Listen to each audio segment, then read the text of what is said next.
हाय, मैं हूँ आरुषि और आप सुन रहे हैं मेरी कहानी हिडन लव। जैसा कि अभी तक आपने सुना कि कैसे एंजल के फैमिली वालों को मार दिया जाता है, फिर उसे एक अजनबी के हवाले सौंप दिया जाता है। कहानी अब आगे।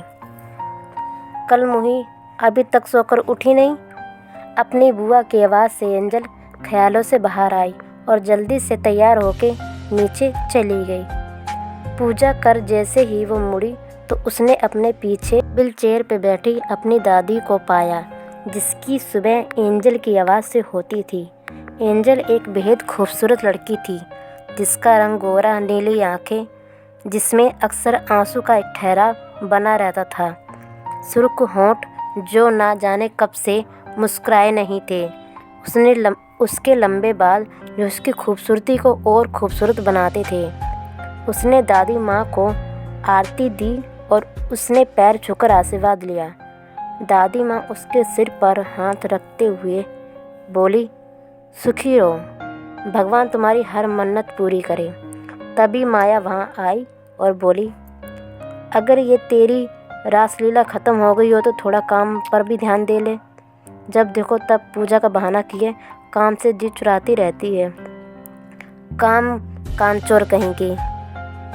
एंजल बोली, जी बुआ जी, कहते हुए एंजल किचन की ओर जाने लगी कि तभी माँ एक बार फिर उसे टोका और उसके पास आकर उसका मुंह पकड़कर गुस्से से बोली, मैंने तुझे कितनी बार कहा कि मुझे बुआ मत बुलाया कर, मेम साहब बुलाया कर। इतनी छोटी सी बात तेरे भेजे में घुसती नहीं क्या? एक बात कान खोलकर सुन ले, तेरे साथ हमारा कोई रिश्ता नहीं है, इसलिए अपनी औकात में रहकर बात किया कर। तू इस घर में महज नौकरानी है, इससे ज़्यादा और कुछ नहीं, समझी? अब जा यहाँ से।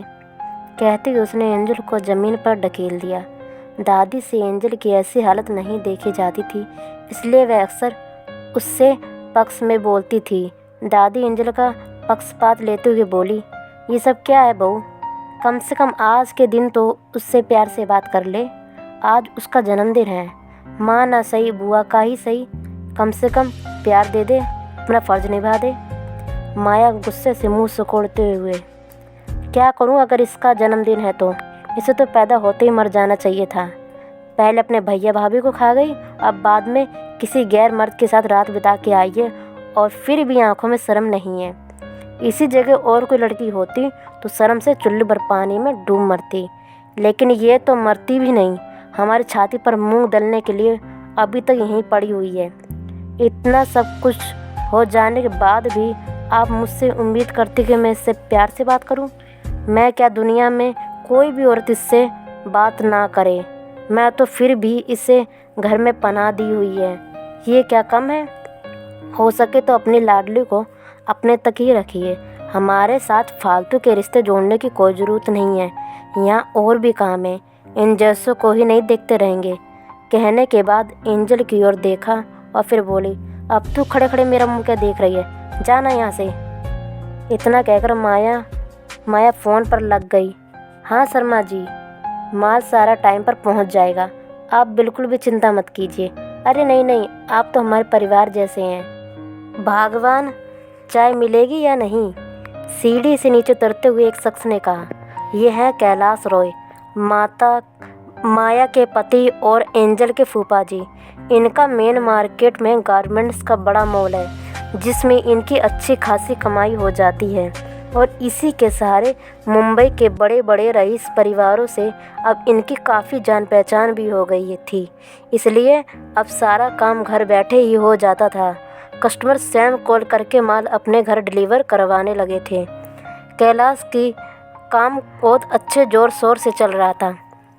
कैलाश जी अखबार पढ़ते हुए फिर बोले, भगवान इधर भी ध्यान दे लो, कब से चाय के लिए चिल्ला रहा हूँ, कोई मेरी भी सुनेगा?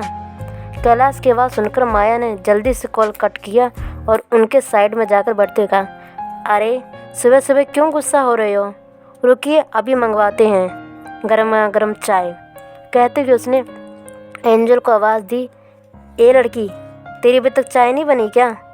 माया की आवाज़ सुनकर एंजल जल्दी से एक कप चाय निकालकर बाहर हॉल में बैठे कैलाश को लाकर दी और वह जैसे ही वापस जाने के लिए मुड़ी, तभी माया बोली, अच्छा सुन, एक कप चाय मेरी लाडू परी को भी दे दे जाके। वो अभी तक उठी या नहीं? उसे कॉलेज नहीं जाना क्या? एंजल चाय का कप लेके परी के रूम की ओर चली गई। उसने कप टेबल पर रखा और बिस्तर की ओर देखा। बाहर से आती धूप परी के चेहरे पे पड़ रही थी। उसे रोकने के लिए उसने पर्दे को साइड कर सरकाते हुए बोली, गुड मॉर्निंग परी, सुबह हो गई है, कॉलेज नहीं जाना क्या? परी कुनमुनाते हुए वापस बेड पर लेट गई।